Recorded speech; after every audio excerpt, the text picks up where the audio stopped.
स्वर्गखंड भारतवर्ष का वर्णन और वशिष्ठ जी के द्वारा पुष्कर तीर्थ की महिमा का बखान। सूत जी कहते हैं, महर्षिगण, अब मैं आप लोगों से परम उत्तम भारतवर्ष का वर्णन करूंगा। राजा प्रियमित्र, देव वेवस्वत, मनु, पृथु, इक्ष्वाकु, ययाति, अम्बरीश, मानधाता, नहुषु, मुचुकुंद, कुबेर, उशीन, ऋषभ, पुरुरवा, राजा नृग, राजर्षि कुशिक, गाधी, सोम तथा राजर्षि दिलीप को, अन्य बलिष्ठ क्षत्रिय राजाओं को एवं संपूर्ण भूतों को ही यह उत्तम देश भारतवर्ष बहुत ही प्रिय रहा।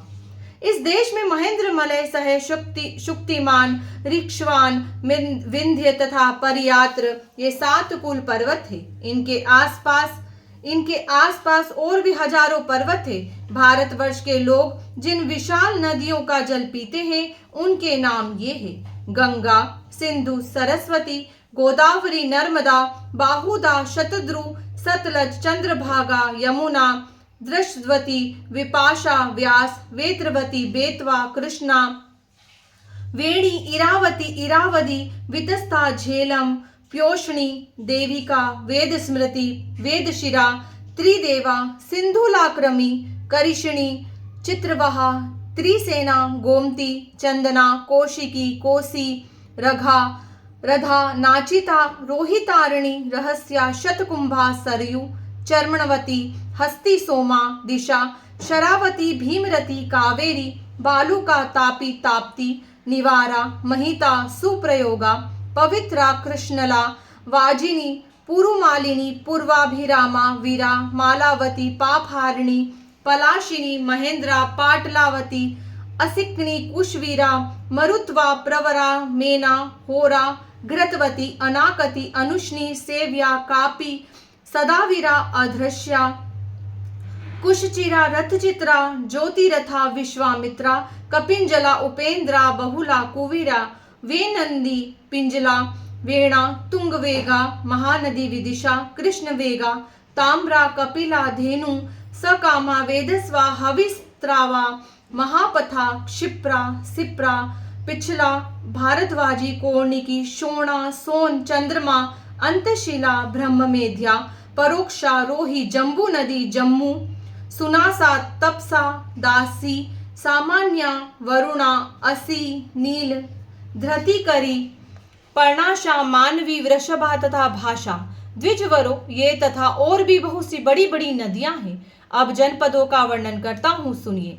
कुरु, पांचाल, शाल्व, मात्रेय, जांगल, शूरसेन, मथुरा के आसपास का प्रांत, पुलिंद, बोध, माल, सौगंध्य,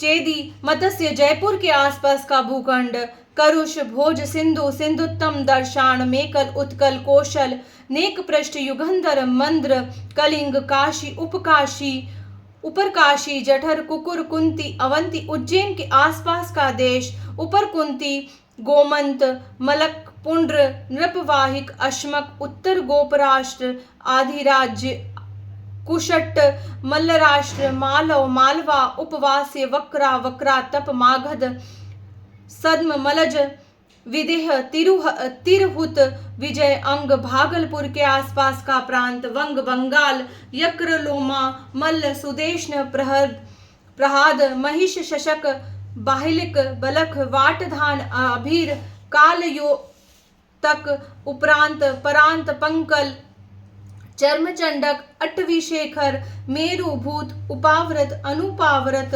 सुराष्ट्र, सूरत के आसपास का देश, केकय, कुट, माह्य, कक्ष, सामुद्र, निष्कुट, अंध, बहु, अंतरगिरी, बहिर्गिरी, मलद, सत्वर, प्रावेश्य, भार्गव, भासुर, शक, निषाद, निषद, आनर्त, द्वारका के आसपास का देश, नैऋत, पूर्णल, पुतिमत्स्य, कुंतल, कुशुक, तीरग्रह, इजिक, कल्प, कारण, तिल भाग, मसार, मधुमत, ककुंदक, काश्मीर, सिंधु, सोविर, गांधार, कंधार, दर्शक, अभिसार, कुदरत, सोरिल, दरवी, दरवावात, जामरत, उरक, बलरट, सुदामा, सुमलिक, बंध, करिकश, कुलिंद, गंधिक, वानायु, दश, पार्श्व, रोमा, कुशबिंदु, कच्छ, गोपाल, कच्छ, कुरुवर्ण, किरात, बर्बर, सिद्ध, ताम्रलिप्तिक, ओड्रमलेच्छ, सैरेंद्र और पर्वतीय, ये सब उत्तर भारत के जनपद बताए गए हैं।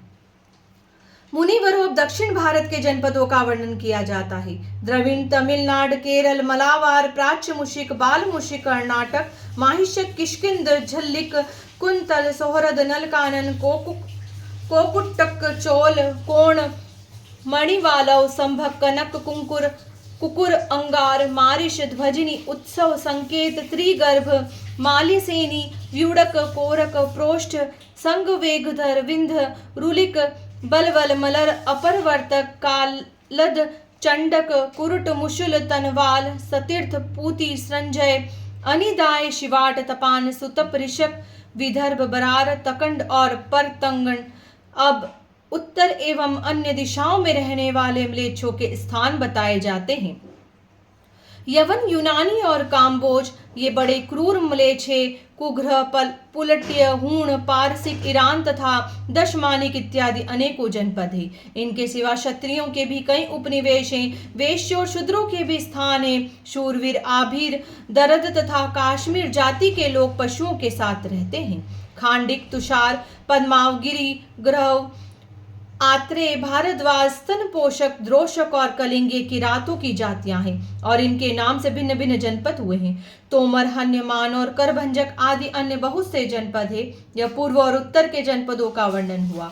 ब्राह्मणों, इस प्रकार संक्षेप से ही मैंने सब देशों का परिचय दिया है। इस अध्याय का पाठ और श्रवण त्रिवर्ग, धर्म, अर्थ और काम रूप महान फल को देने वाला है। द्विजवरों, प्राचीन काल में राजा युधिष्ठिर के साथ जो देवर्षि नारद का संवाद हुआ था उसका वर्णन करता हूँ, आप लोग श्रवण करें। महारथी पांडवों के राज्य का अपहरण हो चुका था।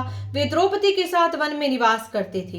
एक दिन उन्हें परम महात्मा देवर्षि नारद जी ने दर्शन दिया। पांडवों ने इनका स्वागत सत्कार किया। नारद जी उनकी की हुई पूजा स्वीकार करके युधिष्ठिर से बोले, धर्मात्माओं में श्रेष्ठ तुम क्या चाहते हो? यह सुनकर धर्मनंदन राजा युधिष्ठिर ने भाइयों सहित हाथ जोड़ देवतुल्य नारद जी को प्रणाम किया और कहा, महाभाग, आप संपूर्ण लोकों द्वारा पूजित थे।